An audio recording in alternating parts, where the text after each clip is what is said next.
O sistema clandestino de Jeffrey Epstein.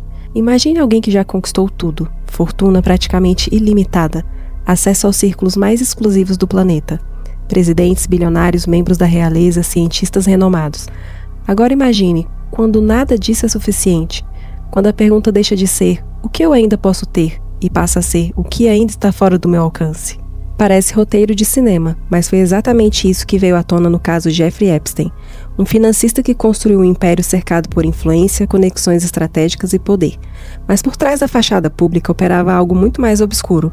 Epstein criou um sistema fechado, um ambiente onde pessoas extremamente influentes tinham acesso a experiências proibidas, protegidas por dinheiro, silêncio e influência institucional. As acusações envolvem tráfico humano, abuso e exploração de menores.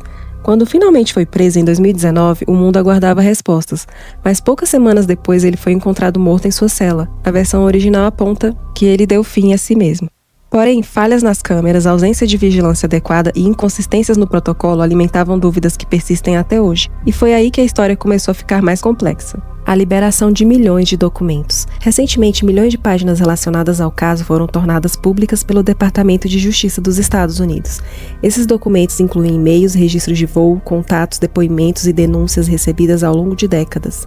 É importante deixar claro, nem todos os nomes citados nesses arquivos são acusados formalmente.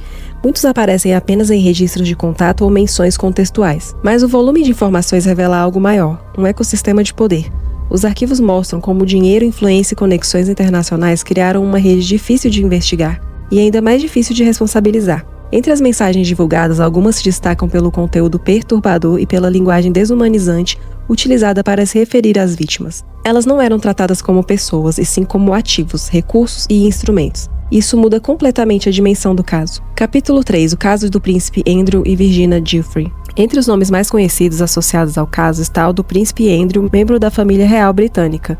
Uma das principais denunciantes, Virginia Giuffre, afirmou ter sido recrutada ainda adolescente com promessas profissionais que nunca se concretizaram. Ela declarou ter sido levada a encontros com figuras poderosas, incluindo Andrew. O príncipe negou as acusações, mas posteriormente chegou a um acordo judicial sem admissão de culpa. Os documentos recentemente divulgados incluem e-mails, fotografias mencionadas em denúncias anteriores que reforçam o debate público sobre o caso. Virginia afirmou antes de sua morte que não tinha intenções de tirar a própria vida e pediu que qualquer acontecimento fosse investigado com cuidado. Em 2025, ela foi encontrada morta. As autoridades classificaram como atentado à própria vida. Esse ponto reacendeu questionamentos e ampliou ainda mais as teorias em torno do caso. Capítulo 4. Mensagens e conversas controversas. Outro ponto que chamou a atenção nos arquivos foi a troca de mensagens entre Epstein e figuras do meio acadêmico. Alguns e-mails discutem temas delicados envolvendo intervenções hormonais e conceitos controversos relacionados à modificação biológica. Não há provas de que tais ideias tenham sido colocadas em práticas, mas o simples teor das conversas gerou forte repercussão. Por que o cientista renomado manteria diálogo contínuo com alguém já condenado por crimes graves?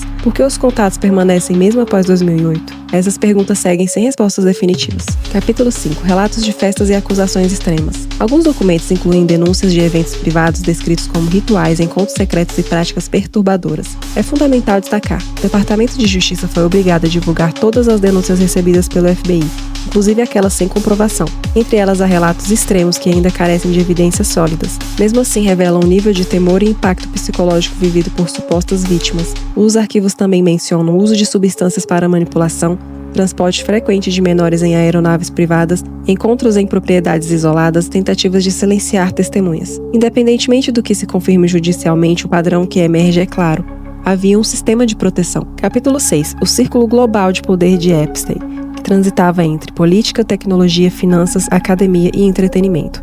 Entre os nomes citados nos arquivos estão Donald Trump, Bill Gates, Elon Musk, membros da realeza britânica, empresários da indústria e tecnologia, lideranças políticas brasileiras.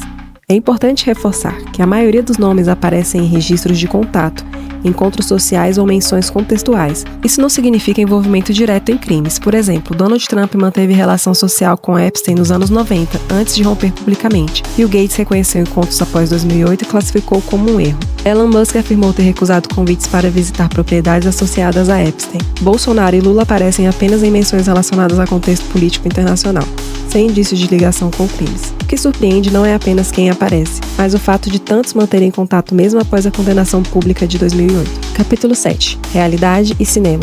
O caso foi comparado ao filme De Olhos Bem Fechados de Stanley Kubrick. No longa, uma elite mascarada participa de encontros secretos protegidos por poder e influência.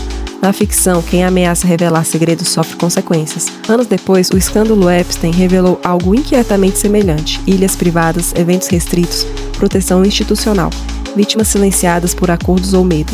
A linha entre ficção e realidade ficou desconfortavelmente tênue. Capítulo 8. A pergunta que permanece. Os milhões de documentos ajudam a montar parte do quebra-cabeça, mas ainda existem trechos ocultos, nomes redigidos e imagens borradas. A investigação levantou um debate global sobre responsabilidade, poder e impunidade, e deixa uma pergunta no ar. Quando dinheiro e influência atingem certos níveis, a justiça funciona da mesma forma para todos? Ou muitos continuam voluntária ou involuntariamente de olhos bem fechados? Se você quer entender todos os detalhes, analisar os documentos e tirar suas próprias conclusões, continue acompanhando os próximos episódios. E se esse tipo de conteúdo investigativo faz sentido para você, deixe seu like e inscreva-se no canal.